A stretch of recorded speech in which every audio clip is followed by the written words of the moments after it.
নমস্কার বন্ধুরা, কেমন আছেন সবাই? টিনা লাইফস্টাইলে আপনাদের স্বাগতম।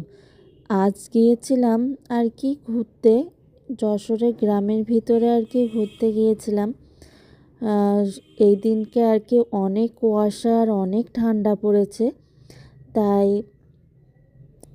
আমার বর বলল যে চলো একটু বাইরে থেকে ঘুরে আসি। মেয়েও উঠে পড়েছে সকাল সকাল। তাই আমরা সকাল সকাল উঠে আর কি গ্রামের দিকে যাচ্ছিলাম। যশোরের সাইডে আর কি একটু গ্রামের দিকে, সেইখানে যাচ্ছি। ওইখানে অনেক শস্য ক্ষেত হয়েছে, এত ভালো লাগছিল দেখতে। এই সকালটা অনেক ভালো ছিল, অনেক ভালো লাগছিল আমাদের। মেয়েও এত শস্য ক্ষেত দেখে অনেক খুশি হয়েছে, অনেক ভালো লাগছে ওর। দেখেন কত সুন্দর শস্য ক্ষেত, চোখ জুড়ায় যাচ্ছে এমন এক শস্য ক্ষেত। চারিদিকে হলুদ আর হলুদ, এত ভালো লাগছিল দেখতে। আর এই যে দেখেন দুইজন পেঙ্গুইন দাঁড়িয়ে আছে, তাদেরও একটু ভিডিও করে নিলাম। তারপরে আমরাও একটু ভিডিও করছি সবাই মিলে। আমরা তিনজনই আসছিলাম ঘুরতে গ্রামের দিকে। এত ভালো লাগছিল, চারিদিকে কুয়াশা আর শস্য ক্ষেতে হলুদ আর হলুদ দেখা যাচ্ছে, আর বাইরে বাড়িঘরও অত দেখা যাচ্ছে না। অনেক ভালো লাগছিল। এই রাস্তাটায় অনেক শস্য ক্ষেত আছে, এত সুন্দর জায়গা, এত ভালো লাগছিল। গ্রাম বাংলার এত সুন্দর পরিবেশ। এই দিনকে এত কুয়াশা পড়ছে, সেই সময় 8:30 বাজে, 8টা 8:30, এত কুয়াশা আর এত ভালো লাগছিল। এই যে আমরা একটু এইখানে দাঁড়ালাম, এখানে এটা যশোরের ভিতরের দিকে শেকারি বাজারের দিকে আর কি। ও বললাম তো ঠিক চিনি না, ও নিয়ে গিয়েছিল তাই গেলাম। এইখানে একটু রেস্টুরেন্ট টাইপের করেছে এইখানটা, তাই আমরা এখানে একটু দাঁড়ালাম, চা খেলাম।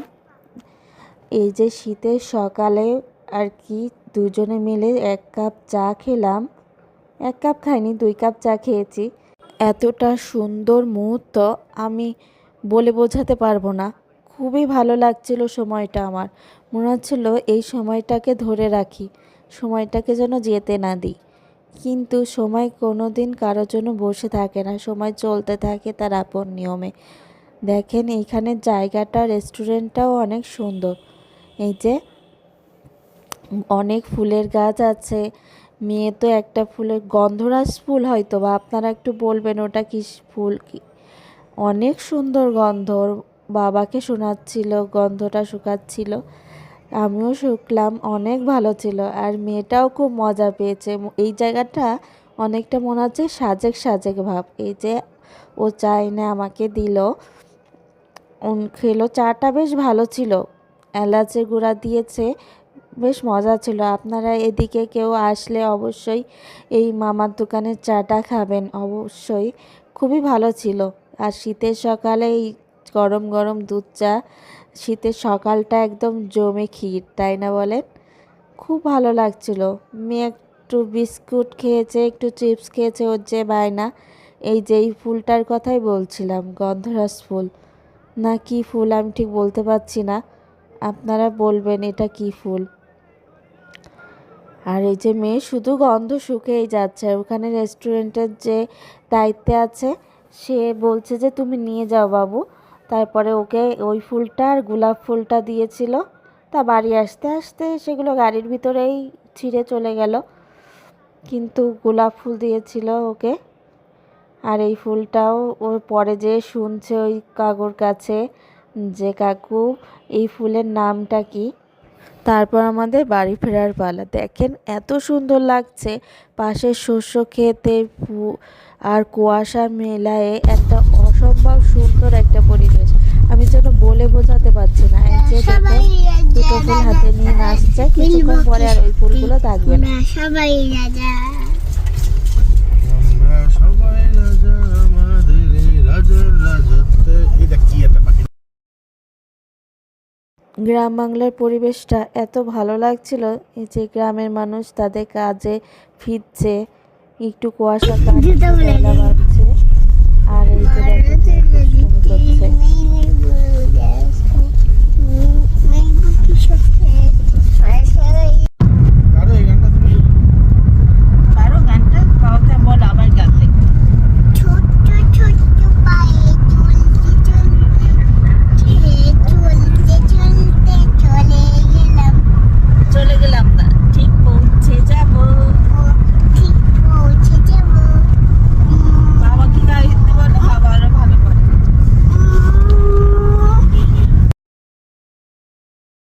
ওইখান থেকে যখন চলে আসছিলাম বেশ মন খারাপ হচ্ছিল।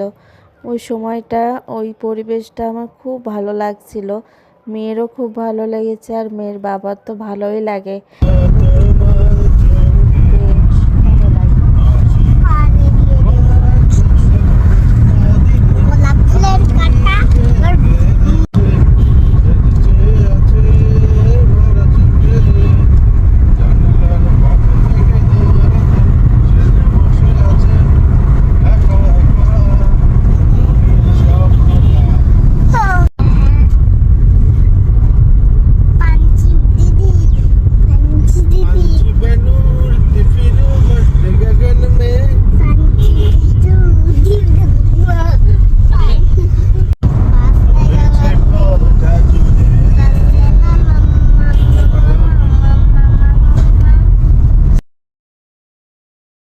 এই যে আমরা বাসার দিকে প্রায় চলে এসেছি। এই রাস্তায় আর কি আমার ডাক্তারবাবুর চেম্বার ছিল, আছে এখনও। আর সেদিনের ছবিগুলো আপনাদের সাথে শেয়ার করলাম। আর আমার এই ব্লগটা কেমন লাগলো অবশ্যই কমেন্টে জানাবেন। আপনারাও সময় করে এই শীতে ভোরবেলা এরকম কুয়াশার ভিতর কোথাও ঘুরে আসেন, খুবই ভালো লাগবে, মনটাই ফ্রেশ হয়ে যাবে। আর আমাদেরকে কেমন লাগছে অবশ্যই কমেন্টের মাধ্যমে জানাবেন।